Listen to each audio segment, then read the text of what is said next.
today we're strapping in for a really fascinating journey, I think. We're going into the heart of a modern mythological text, Kizumonogatari. Right, wound story. Exactly. And for anyone familiar with the massive Monogatari saga, this is really the absolute beginning. Mm-hmm. It's the chronological and thematic origin point. It covers Koyomi Aragi's infamous hellish spring break. And, you know, if you're coming into this expecting just a standard high school supernatural story, well, get ready for a surprise. Yeah, the research really shows this isn't just some monster of the week thing. It's quite a radical reimagining of the whole vampire mythos. Okay. And it uses that specifically as a way to explore some really deep psychological stuff, like intense self-loathing, the burden of loneliness, and the incredibly messy, complex nature of human connection. Okay, yeah, let's unpack that. So our mission today is basically to synthesize the mythology, the psychological analysis from the notes, and try to understand the story's core argument. We want to see how this narrative kind of tears down the traditional idea of heroism and instead argues that these flawed, codependent bonds, what the story itself calls the precious wound, are actually more authentic, more meaningful than chasing some kind of idealized perfection or, you know, self-sacrifice. That shared wound becomes like the foundation for everything that comes after. It's crucial. So let's start with the creature who really kicks everything off. Kiss-shot Acerola-orion Heart Underblade. Quite a name. Right. She gets introduced with these huge dramatic titles. The iron-blooded, hot-blooded, cold-blooded vampire, the king of apparitions. You hear that and you immediately picture this figure of just immense, almost godlike power. And that image of supreme minority is really important to keep in mind because the way she's initially shown is designed to, well, to shock you. How so? The analysis points out that the central hook is this really profound contradiction.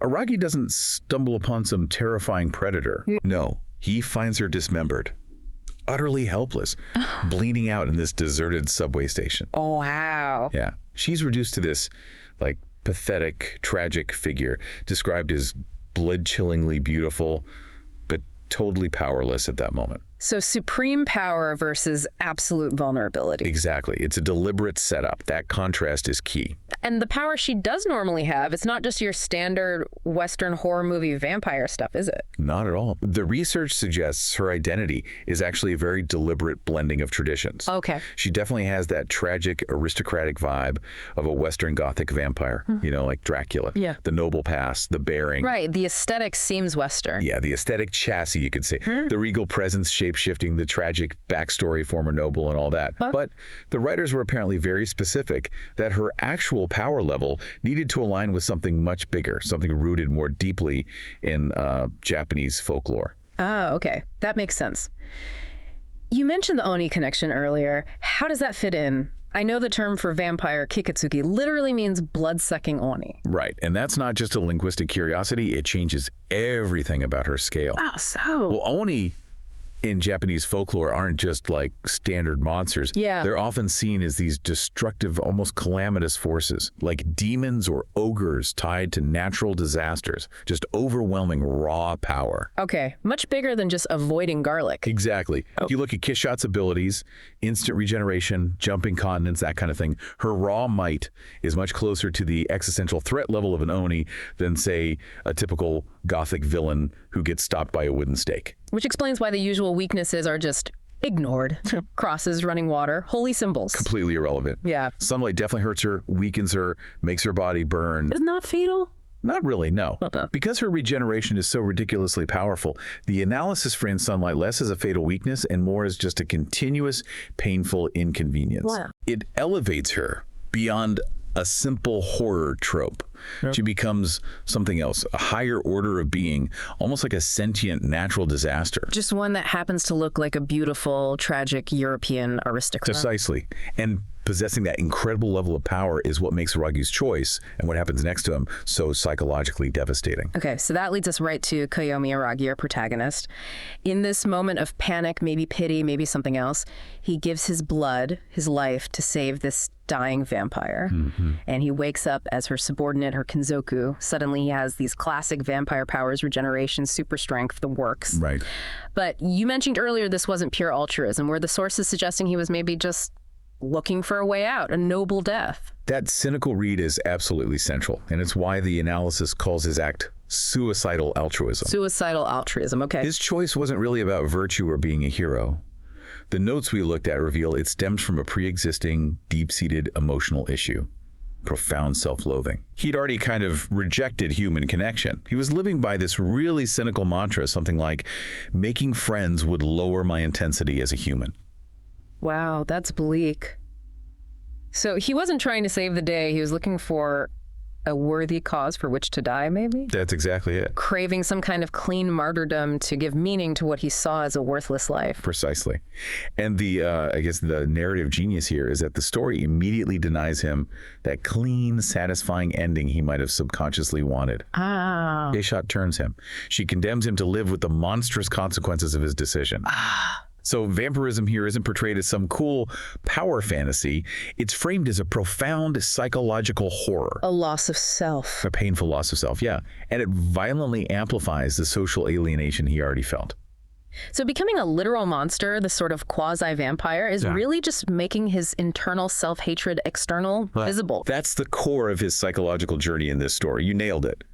He only starts to actually value his humanity and the few connections he's starting to make, like his budding friendship with Tsubasa Hanekawa. Right, Hanekawa. He only truly desires those things after they're violently ripped away from him by his transformation into this monster.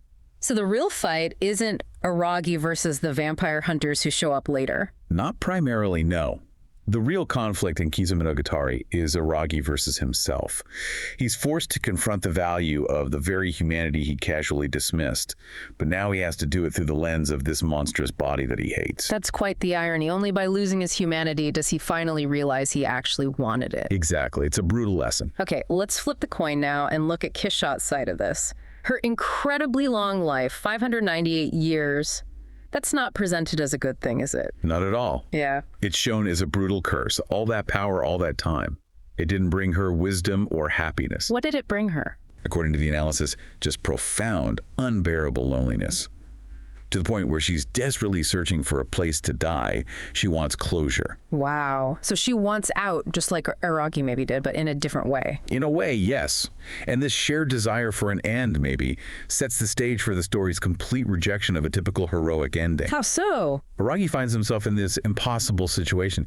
He basically faces two absolute choices. Kill Kishot completely to regain his full humanity, or let her kill him to restore her full power and continue her lonely existence. Both very clean, very binary options, a clear winner and loser. Exactly. Very traditional in a way.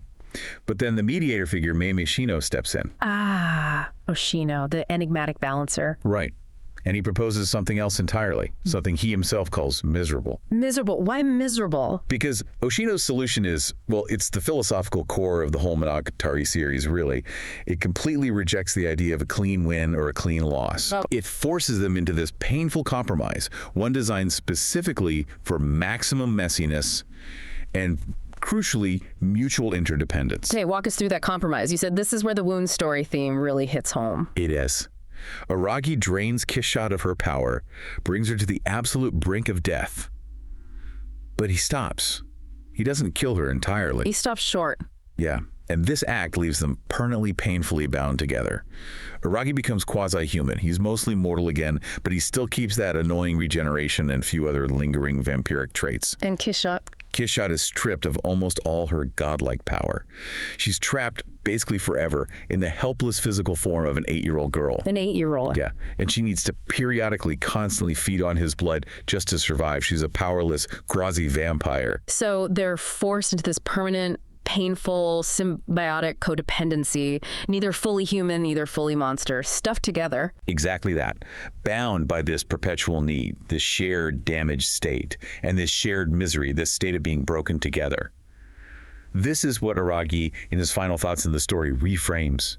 How does he reframe it? He doesn't see it as a failure or a curse or a miserable compromise anymore. He calls it a never-to-heal precious wound. A precious wound. Yeah.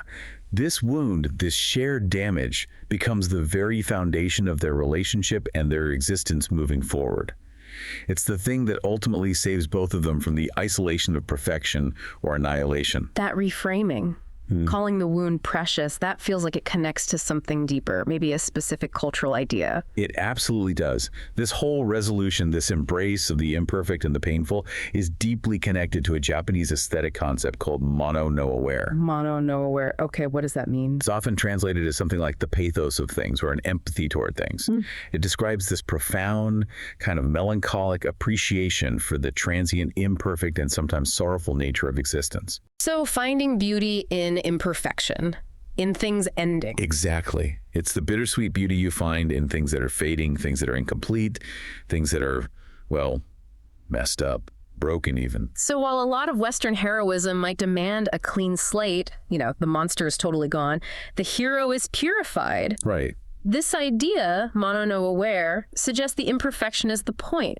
The damage itself has value. Precisely. Mono no aware inherently rejects the idea of permanent, perfect happiness or absolute solutions. The story argues, through this lens, that real lasting bonds aren't built on some idealized fantasy of perfection or clean sacrifice. They're built on the shared acceptance and the constant ongoing navigation of mutual damage. For Araragi and Kishshot, who he later renamed Shinobu, their relationship only becomes truly meaningful because they share this permanent, painful dependency. So the courage isn't in dying for an ideal. No. The real courage, the story suggests, is choosing to live within that messy, interdependent, never fully resolved relationship. That wound, because it never fully heals, provides the anchor for their connection across the entire saga. It's precious because it's permanent damage.